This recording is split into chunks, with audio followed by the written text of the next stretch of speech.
Grifters. Meg roars as executive Spotify Bill Simmons slams Sussexes lazy after dropping $20 million contract. The top Spotify exec has called Prince Harry and Meghan Markle grifters after they produced only one 13-episode series of a podcast for the company and then split. The end of the couple's reported $20 million deal was announced on Thursday evening, 3 years after it was signed. Spotify and the Sussexes audio production company Archwell Audio released a joint statement saying they have mutually agreed to part ways and are proud of the series they made together. Bill Simmons, head of podcast innovation and monetization at Spotify, condemned the pair in an episode of his own podcast on Friday. The Grifters, that's the podcast we should have launched with them. I've got to go get drunk one night and tell the story of the Zoom I had with Harry and try to help him with a podcast idea. It's one of my best stories. Simmons, a sports writer, founded sports and pop culture website and podcast network The Ringer and sold it to Spotify in 2020 for $200 million. He then joined Spotify and has long been critical of the couple. Last January, he blasted Prince Harry, saying it was embarrassing to be affiliated with the same company. "Shoot this guy to the sun," he said. "I'm so tired of this guy. What does he bring to the table? He just whines about shit and keeps giving interviews. Who gives a fuck? Who cares about your life?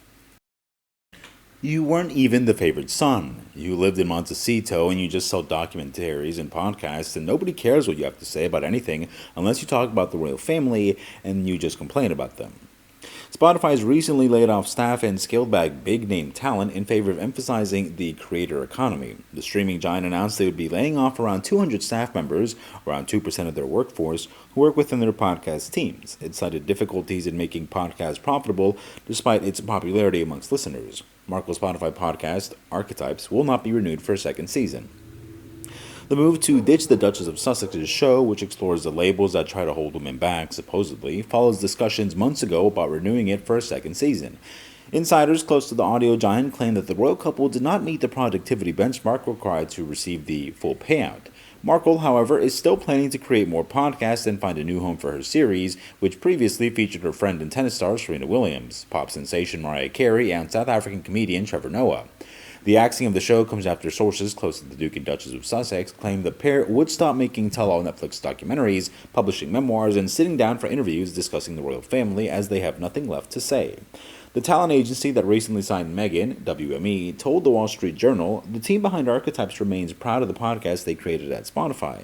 Meghan is continuing to develop more content for the Archetypes audience on other platforms.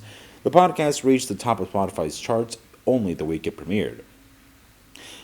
Meghan signed off for her 13th and last Archetypes episode with a defiant piece of poetry about survival, but made no mention of a potential second series. Closing the show, which featured men for the first time, she quoted the Greek post-war poet Dinos Christanopoulos and said, "What didn't you do to bury me? You forgot that I was a seed."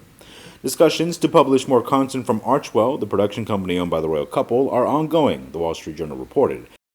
There are also suggestions that Meghan could soon look to bring back her wellness and lifestyle blog The Tig in a bid to rival Gwyneth Paltrow's Goop website.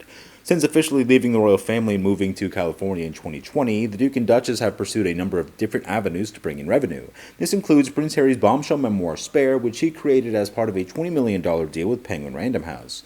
The couple also teamed up with Netflix to produce the docuseries called Harry and Meghan, with the streaming giant reportedly paying the pair $100 million for the 6-episode series.